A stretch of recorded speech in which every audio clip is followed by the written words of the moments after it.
My name is Scott, aka The Green Mechanic. Welcome to the very first channel. Welcome to the very first video on this channel. This is my non-running project Xterra. I want to give you guys a quick walk around, a quick recap of the project to see where the project is, and then that way you can follow along through the journey. So let's get to it.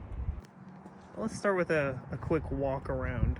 It is dirty, as you can see. There's going to be lots of oil and handprints all over it because I have not washed this since I bought it. We got some missing paint. We just got a moldy gas tank. Tires pretty bald. Each side has this little corner panel area missing. There is 2 hubcaps in total, I think. Trim, a little bent, paint peeling behind there.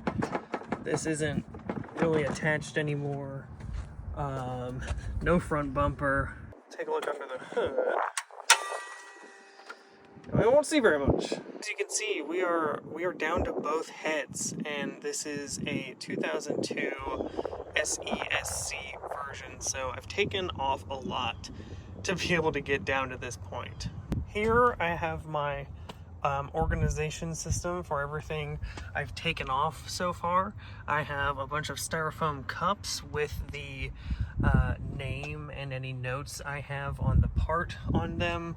As far as interior goes, all of the glass is tinted with a level of tint that is illegal in North Carolina, so that's great. The radio is not installed. There was an aftermarket radio, he said, the guy that sold it to me, but then he wanted to keep it, so he just gave me the stock radio, but he didn't bother putting it in, so I'm gonna have to put that in at some point.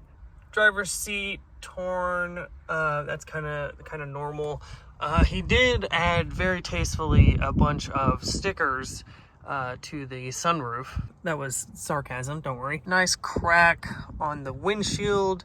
I think that happened when I was towing it back. I'm not really sure. Here you can see it is the auto with the 4x4 option. That is the main thing I wanted. Here is a multimeter. Here is some goggles and a mask for when I was changing the fuel pump. Heading to the back, we've got a very expensive battery I bought. I thought maybe that was the problem. It wasn't. Here's the distributor cap, air box with the filter. Overall, the back seats are in pretty good condition, and it even has the cup holders still installed, which is very special. One interesting thing to note is while I was vacuuming out this truck, I did find a non-used condom, so that's pretty cool. I didn't keep it. I threw it away, unfortunately, but there was a free condom that came with the purchase of this truck, which is great, along with a bunch of Taco Bell fire sauce packets, some of which are still stuck in between the driver's seat and the console, so that's pretty cool. Overall, back seat's pretty good condition. The headliner doesn't sag. It is actually kind of dirty now that I'm looking at it. Doesn't sag though, still attached, which is good. I don't know, dirt and some mold, probably. The most important part, the roof rack, is still here, including the basket. So that's the most important part. There is quite a bit of mossy mildew type of stuff on top. Tires, decent spec tire. They are basically bald, so that's great.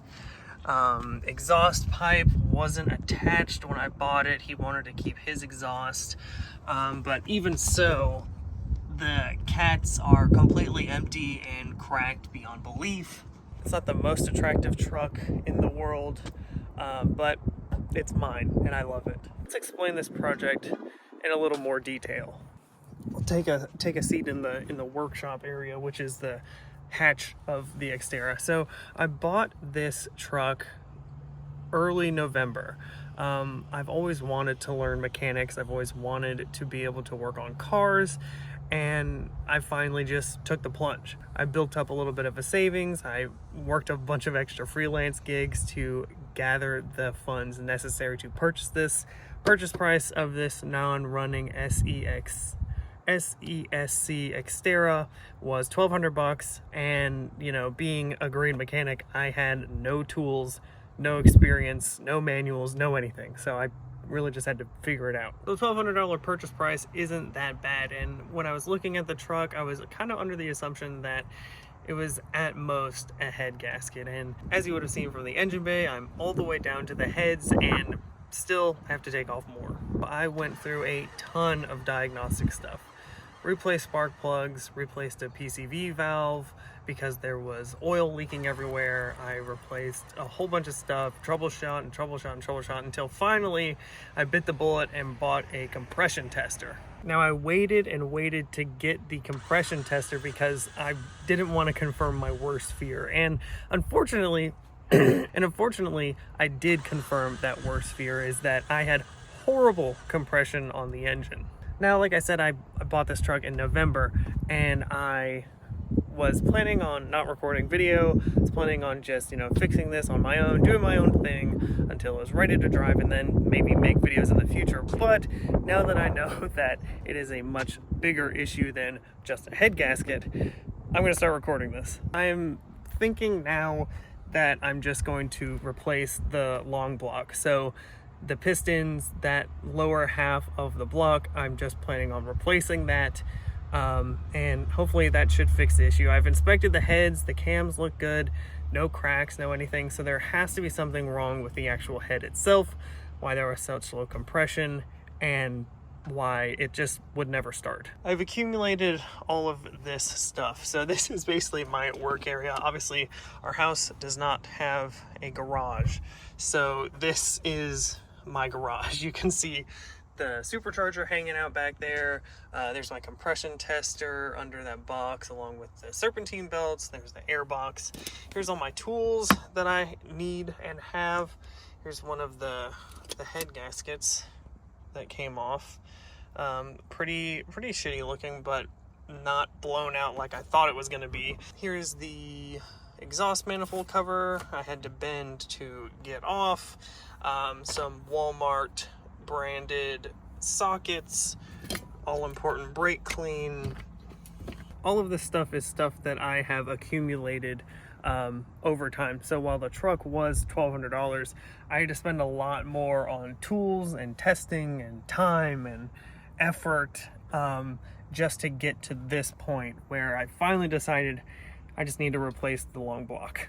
I'm new. Don't expect tutorials, don't expect walkthroughs, don't expect any tips or hacks or anything like that. I'm figuring this out, and it may go well, it may go poorly, but I want to document it anyway. So with that, this has been The Green Mechanic. Be sure to subscribe, and see you in the next one.